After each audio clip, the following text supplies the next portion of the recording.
Australia's economy created more than 56,000 jobs during December, thanks to a large seasonal increase in the number of part-time jobs. Joining me now is Australian Chamber of Commerce and Industry Chief Executive Andrew McKellar. Hi there, Andrew. Thank you for coming on the show. So does this fit with what you're hearing from your members? Well, hi, Lay. Look, I think it's an amazingly strong result. I think we've seen that the labour market figures have held up probably much better than anyone could have expected if you look back over the past year. So to have unemployment at 4% in these circumstances, it shows that we're still at or very near full employment. So it's an amazingly resilient outcome. I think that's got to be taken as good news. Is it mostly retail and hospitality driven? Look, I think there's a range of sectors. The big thing that's really been driving employment over the past year or so, it's been very strong in the public sector, and I think that's one of the things that business would look at in all of this and say, strong government spending, creation of jobs in the public sector is really underpinning the strength of the labour market. That's been less the case for the private sector, and as we look forward, this is one of the critical things that business would say is, business, the private sector's got to take the lead. The conditions have got to be right for that. So I think that's probably one of the big things we would observe as you dig into the detail of these figures. On a related topic, Andrew, of vocational training, your organisation, the Australian Chamber of Commerce and Industry, is actually trying to recommend the delay of rolling out those free TAFE places. Why is that?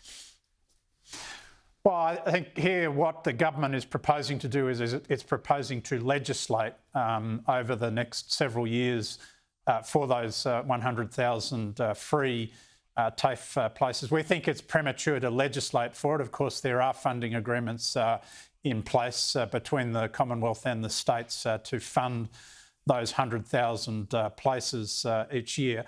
But what we would say is, look, really, we think it's premature to legislate. We haven't seen the results or the effectiveness of those agreements that have been put in place. The other thing here is, a TAFE-only solution is really only part of the total puzzle. About 80% of all vocational education and training is provided through the private sector. They're not seeing any benefit from this. We should say this should be linked to the student, where the student goes. So if the student chooses to go with a private education provider, they're still getting a qualification. Those are important skills. Those deserve to be supported every bit as much as these places in the public sector TAFE system.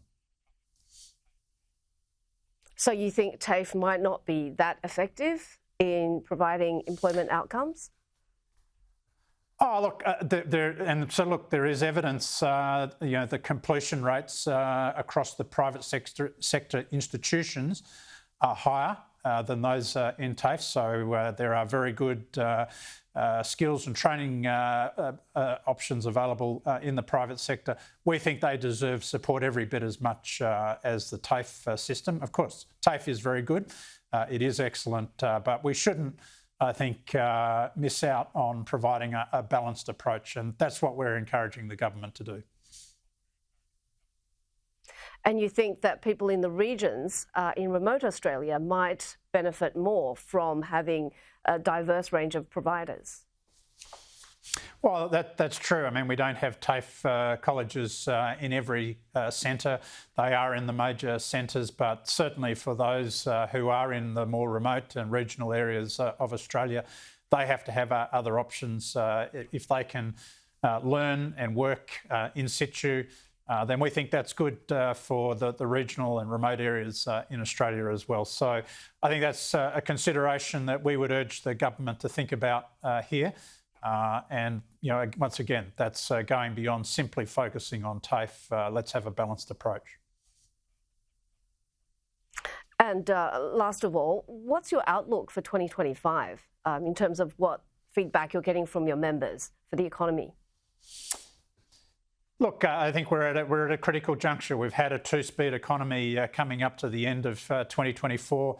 We're seeing inflation gradually coming down It's not quite within the Reserve Bank's target range yet. We've still got a very strong labour market, so that's good. We want that to continue. But look, I think the critical thing for many businesses and for a lot of small businesses in particular is the point at which the Reserve Bank will start cutting interest rates.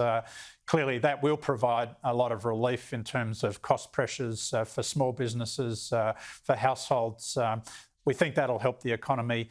The sooner we can get to that point, then the better it will be. Thanks for that, Andrew. Andrew McKellar, Australian Chamber of Commerce and Industry Chief Executive.